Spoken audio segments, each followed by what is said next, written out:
மாமா அந்த bank account open பண்ணி தந்தீங்கல அதுக்கு இந்த நம்பர் தானே போடணும். ஆமா மருமகளே. ஆ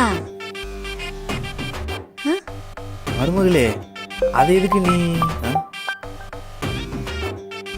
பா அவ அக்கௌண்ட்ல இருந்து 7000 ரூபாய் ஸ்பெண்ட் பண்ணிருக்கீங்க அப்படின்னு பண்ணீங்க. நான் என்ன பண்ணேன்? மருமகள் ஏதோ பின் நம்பர் கேட்டா அவதே தான் வாங்கியிருப்பா. அவளா? அவளுக்கு என்ன? சரி நீங்க போன அவட்ட கொடுங்களேன். ஹலோ மாமா, 7000 ரூபாய் எதுக்கு எடுத்த? உங்களுக்கு எப்படி தெரியும் மாமா?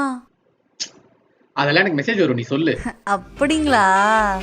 அது ஒண்ணும் இல்ல மாமா, காலையில எனக்கு 2 லட்சம் ரூபாய் பரிசுன்னு சொல்லி மெசேஜ் வந்துச்சு. அதுக்கு 7000 தான் கட்டணுமா. சரி 7000 ரூபாய் கட்டி அந்த பரிசை வாங்கிட்டு உங்களுக்கு சர்ப்ரைஸ் பண்ணலாம்னு நினைச்சேன். நீங்களே கண்டுபிடிச்சிட்டீங்க. ஐயோ மாமா, எங்க மாமா பயங்கர சாக்குல இருக்காரு. அறிவு மாரி எதனா இருக்கும் உனக்கு? அதெல்லாம் ஏமாத்து வேலை. எப்ப மெசேஜ் பண்ணாலும் காசு எடுத்து கொடுத்துருப்பியா? அதானே சம்பாதிச்சாதானே அதோட அருமை தெரியும் உனக்கு. படிக்காத பட்டிக்காடு தானடி நீ. மாமா இங்க வேலை செஞ்சு ஒருத்த கஷ்டப்பட்டு இருக்க, நீ ஊர்ல நல்லா தின்ட்டு ஜாலியா பப்ஜி விளையாடு. ஆமா இப்ப அந்த 2 லட்சம் ரூபாய் எதுக்கு உனக்கு? எவன் கூட ஊர் பொறுக்கிறது இந்த காசு?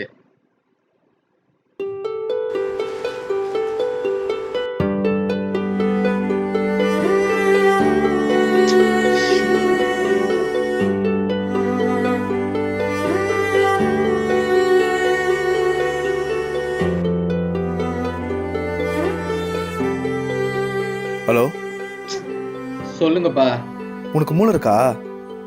என்ன வேணா பேசுவியா? பா இல்லப்பா. 7000 ரூபாய் தானே போச்சு. அவகிட்ட கேட்டதுக்கு என்ன சொன்னா தெரியுமா? நீ ஏதோ ஆன்லைன்ல ஏதோ வாட்ச் பாத்தியாமே. வாட்சா?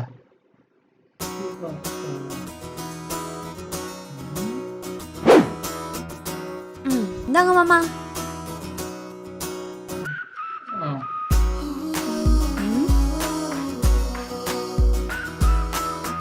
புது கடிகாரம் வாங்க போறீங்களா?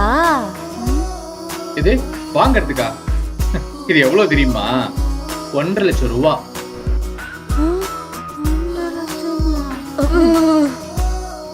அது 1.5 லட்சமா?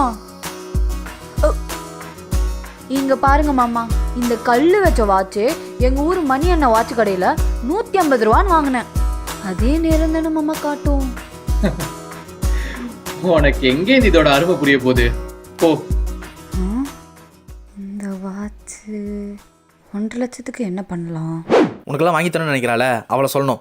உன் கூட டைம் ஸ்பெண்ட் பண்ணணுன்னு பப்ஜி ஆடுறா, வார்த்தைக்கு உன்னை மாமா மாமான்னு கூப்பிடுறா. அவளை எப்போ திட்ட உனக்கு மனசு வந்தது? வெய்.